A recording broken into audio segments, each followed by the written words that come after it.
أشرقت نفسي بنور من فؤادي حينما رددت يا رب العباد. اگر آپ کی کشتی میں خدا موجود ہے تو اس کا مطلب یہ نہیں کہ آپ کو طوفانوں کا سامنا نہیں ہوگا. اس کا مطلب یہ ہے کہ کوئی بھی طوفان آپ کی کشتی کو ڈبو نہیں سکتا.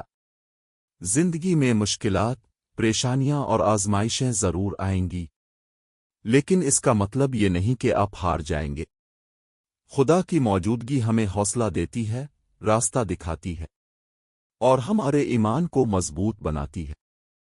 کوئی بھی طوفان، چاہے وہ کتنا ہی سخت کیوں نہ ہو، آپ کی کشتی کو غرق نہیں کر سکتا جب آپ کا یقین رب پر ہو. ایمان کے ساتھ چلتے رہیں، دعا اور صبر کو اپنا ہتھیار بنائیں، کیونکہ جو خدا پر بھروسہ کرتے ہیں وہ کبھی تنہا نہیں ہوتے. وہی رب جو سمندر کو سکون دیتا ہے آپ کے دل کو بھی قرار دے گا. Thanks for watching. Like, share, and subscribe my channel.